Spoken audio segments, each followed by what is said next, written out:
s'affranchira. Écoutez-moi très bien. La vérité, en réalité, ce n'est pas quelque chose qu'on sait. Mais la vérité, c'est une personne. C'est Jésus-Christ parce qu'il dit, je suis le chemin, la vérité et la vie.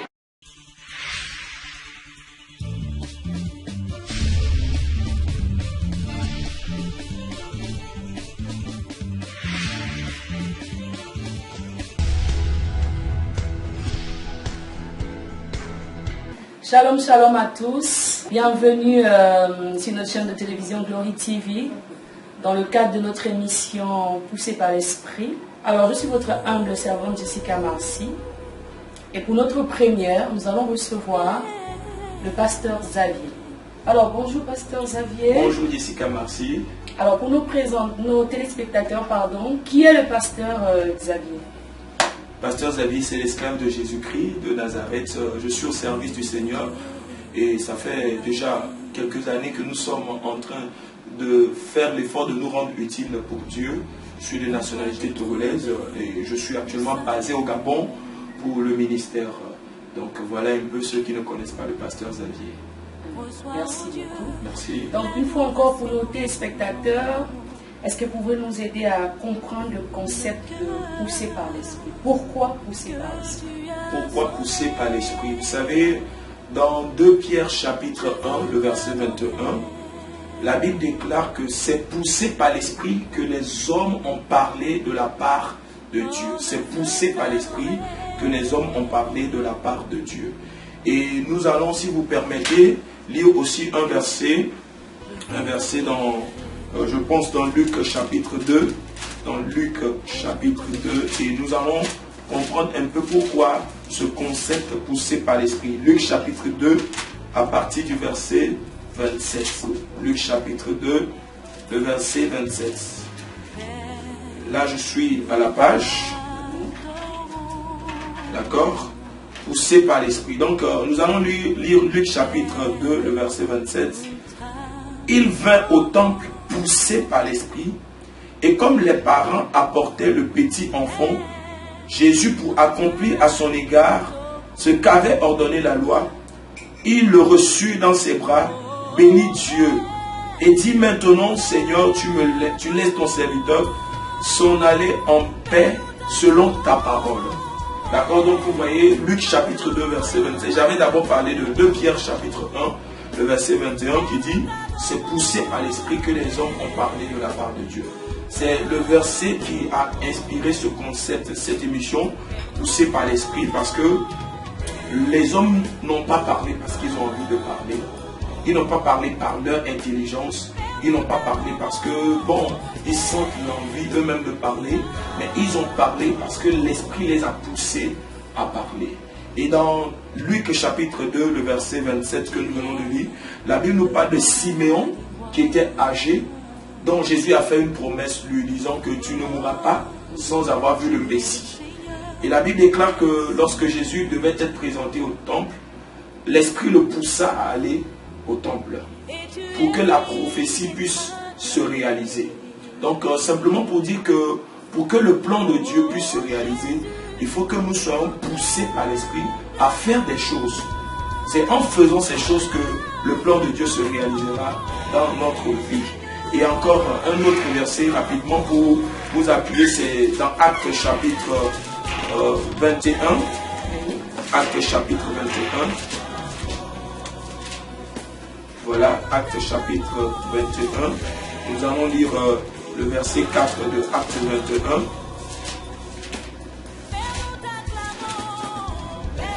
Bon, tu peux m'aider si tu as trouvé Actes chapitre 21, verset 4. Alors, nous allons faire la lecture.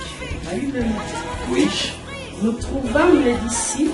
Nous trouvâmes les disciples. Et nous restâmes là 7 jours. Et nous restâmes là 7 jours. Les disciples poussés par l'Esprit. Les disciples poussés par l'Esprit Disaient à Paul de ne pas monter à Jérusalem. Disaient à Paul de ne pas monter à Jérusalem. Voyez-vous, la Bible, nous avons essayé de lire au moins déjà pratiquement 2 versets, et j'ai déjà cité un verset dans 2 Pierre chapitre 1 où il est ressorti le mot poussé par l'Esprit. Et le dernier verset de Actes dit que poussé par l'Esprit, les disciples dirent à Paul de ne pas monter à Jérusalem. Vous savez, La Bible déclare que c'est poussé par l'Esprit que les hommes ont parlé de la part de Dieu. On parle poussé par l'Esprit, pas seulement parler, on fait des choses poussées par l'Esprit. Et notre adoration également doit être poussée par l'Esprit. Parce que la Bible déclare que l'heure est venue où les vrais adorateurs adorent Dieu en esprit et en vérité. Donc notre adoration doit être poussée par l'Esprit. Notre marche doit être poussée par l'Esprit. Quand on est poussé par l'Esprit, on va dans la direction de l'Esprit. Et puisque notre Dieu est Esprit, et pour le rencontrer, il faut être en esprit. Aujourd'hui, il y a beaucoup de personnes qui font des choses qui ne sont pas poussées par l'Esprit. Le message qui transforme la vie de quelqu'un, c'est ce message qui est poussé par l'Esprit. C'est-à-dire qu'un homme de Dieu peut préparer son message. Il dit, bon, je viendrai prêcher aujourd'hui sur un thème.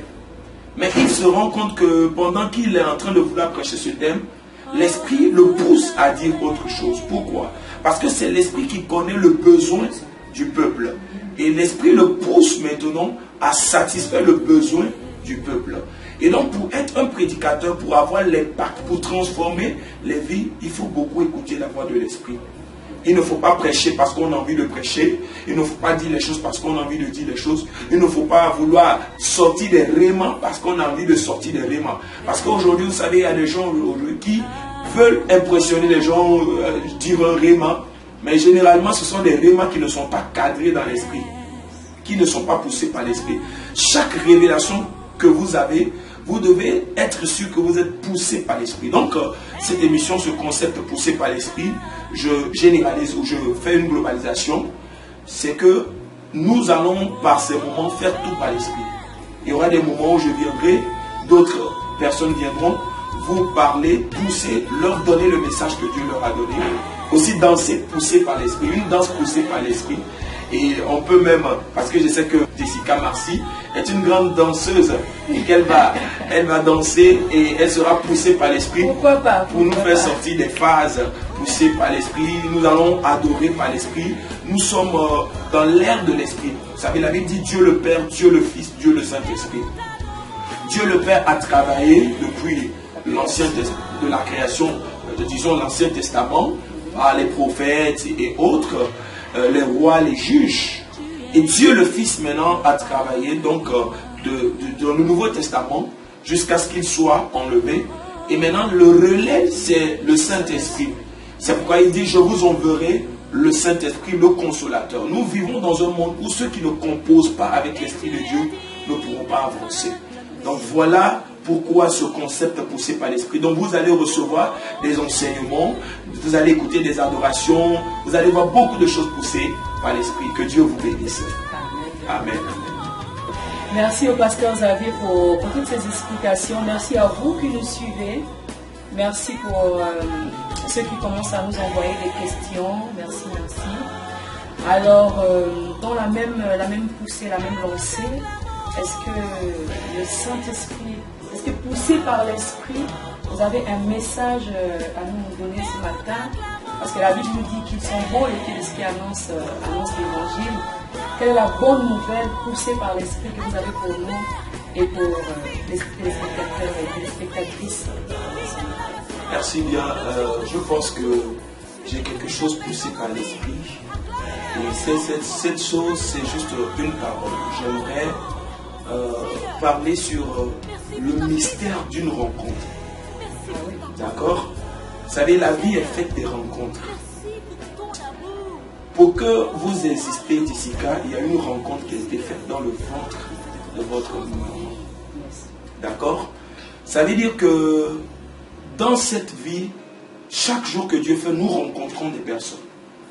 Nous rencontrons parfois les bonnes personnes. Nous rencontrons parfois les mauvaises personnes. Et quand Dieu décide de bénir, de changer la vie de quelqu'un, Dieu organise pour cette personne une rencontre.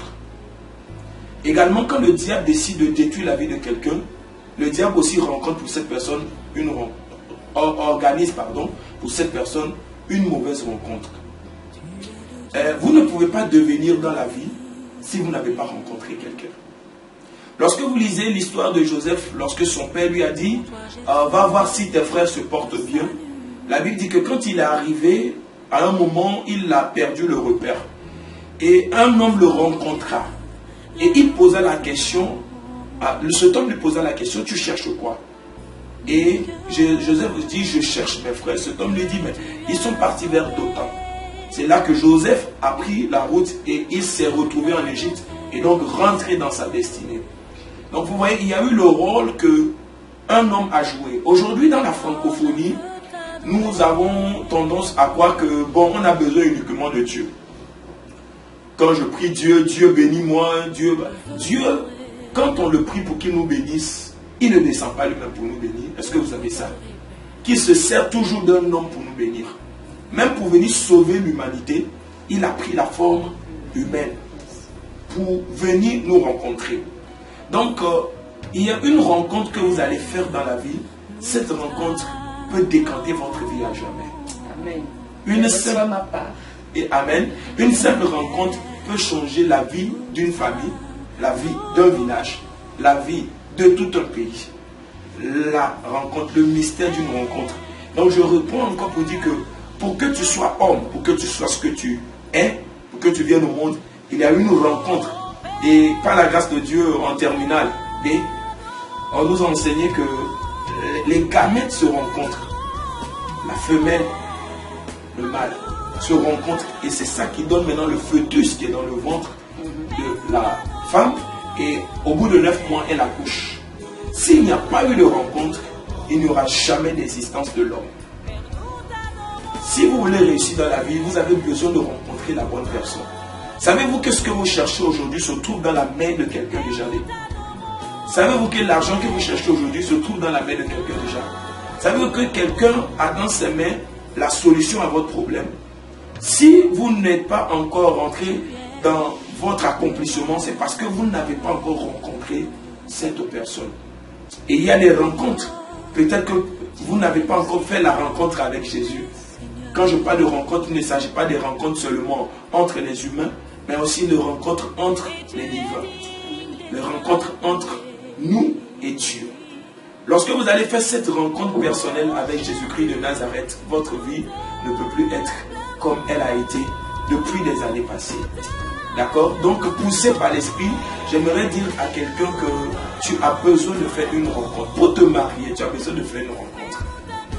Pour travailler, pour faire les affaires, il y a des gens qui sont déjà dans les affaires.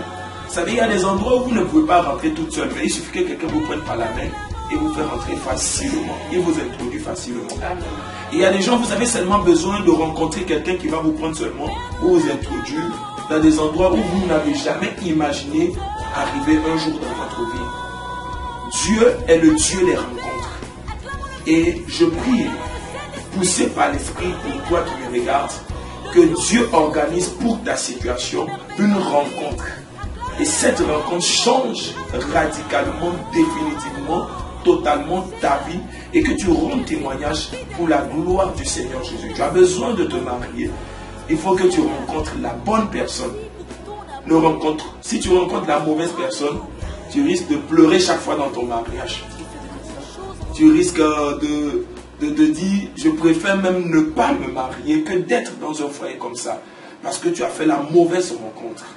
Mais pour toi qui me regardes au travers de cette émission, je déclare poussé par l'esprit que tu ne rencontreras pas la mauvaise personne au nom de Jésus-Christ. Je te déconnecte de la mauvaise personne et je te connecte de la bonne personne au nom de Jésus-Christ de Nazareth. Parce que lorsque vous faites la rencontre avec une bonne personne dans votre vie, vous êtes sur la bonne voie et vous êtes sur la voie de votre destinée. Et que Dieu puisse réaliser toutes ces paroles qui viennent de sortir de ma bouche pour vous. Que Dieu vous bénisse. Donc c'est le message que j'ai eu pour vous ce matin, poussé par l'Esprit. Que Dieu vous bénisse. Amen. En tout cas, moi, pour ma part, je bénis le Seigneur de m'avoir permis de rencontrer le pasteur Xavier. Amen. Qui aujourd'hui nous enseigne, nous égaye par rapport à toutes ces choses-là. Et je tiens à vous dire que on aura tous ensemble l'occasion de le connaître un peu mieux, d'être enseignés, poussés par l'Esprit au travers de son ministère. Et je prie ma prière pour tout un chacun que Dieu nous aide à rencontrer, à faire une rencontre qui va changer notre destinée. Une rencontre poussée par l'Esprit. Amen. Oui. Il fallait ajouter ça. Faire une rencontre poussée par l'Esprit pour ces 2 derniers mois de l'année. Amen. Qui pourrait éventuellement changer notre destinée, changer notre manière de voir les choses. Et je tiens à rappeler à quelqu'un, par rapport à ce que le pasteur Xavier disait tout à l'heure, qu'il y a aussi, les rencontres ne sont pas que humaines, il y a les rencontres aussi sont d'ordre divin. Donc, le fait de venir à l'église tous les jours ne veut pas dire que tu as déjà rencontré Jésus. La rencontre avec Jésus est plus intime et plus profonde que de venir à l'église tous les jours. Alors, je veux remercier le pasteur Xavier de nous avoir enseigné ce matin, de nous avoir d'avoir ouvert notre esprit. Avant de terminer, j'ai une question pour le pasteur Xavier. Oui. Vous avez parlé de rencontres divines, vous avez dit que Dieu permet, c'est Dieu qui permet les rencontres que nous avons dans la vie. Mais qu'est-ce que vous pensez de ce passage qui dit que toute chose concourt au bien de ceux qui aiment Dieu? Est-ce que les mauvaises rencontres qui nous ont fait du mal dans un sens peuvent également venir de Dieu?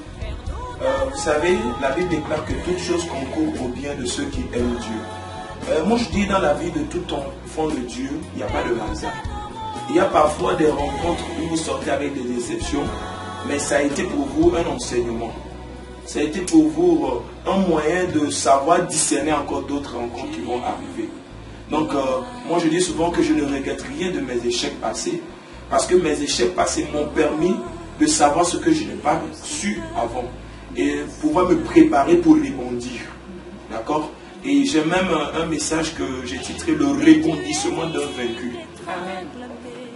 Le rebondissement est plus dangereux que le bondissement. Le bondissement, c'est la première fois. Mais le rebondissement, la personne vient déjà étant préparée par certaines choses. Donc le rebondissement d'une personne naturellement est plus dangereux que ce bondissement. Et donc on peut faire des rencontres où, vers la fin, ça ne nous a pas donné peut-être ce qu'on souhaitait, on était déçus, mais je ne regrette moi personnellement rien. Et je crois que ça m'a permis, et la Bible dit, comme vous le dites, toute chose concourt au bien de ceux qui aiment Dieu. Chaque situation que nous avons traversée nous a laissé toujours quelque chose de positif. Même si à vue d'homme, on ne voit pas cette chose, nous savons que ça nous a laissé quelque chose. Je suis tellement absorbée par ce qu'il dit.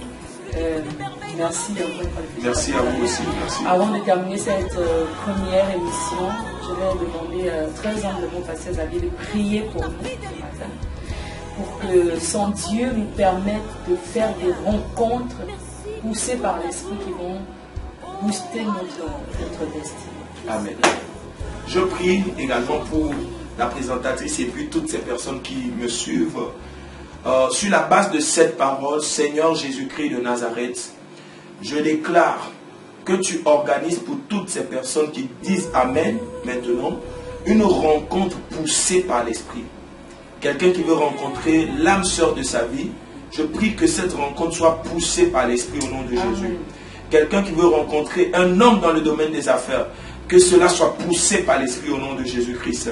Que le Seigneur mette sur le chemin de tout un chacun d'entre vous, un homme, une femme, qui vous aidera à rentrer dans votre destinée au nom puissant de Jésus-Christ de Nazareth. D'ici là, portez-vous jusqu'à la prochaine émission de Poussée par l'Esprit. Que Dieu vous garde dans le creux de ses mains. Pendant que d'autres personnes sur cette terre marchent sur la terre, je prie que vous marchez dans le creux des mains des anges de l'Éternel. Et qu'il vous couvre de sa main puissante et qu'il vous fasse du bien au nom de Jésus-Christ de Nazareth. Amen. Merci, pasteur. Donc c'était un plaisir pour moi d'avoir été avec vous ces quelques minutes. J'aurai également le plaisir de vous retrouver très bientôt. Surtout, n'oubliez pas de vous abonner sur notre chaîne de télévision Glory TV sur YouTube. Il suffit de taper Glory TV et de vous abonner. Nous allons nous retrouver très prochainement avec un autre thème, avec d'autres thèmes poussés par l'Esprit. Pourquoi pas avec d'autres visiteurs qui viendront également nous bénir. Shalom, shalom et que Dieu vous bénisse.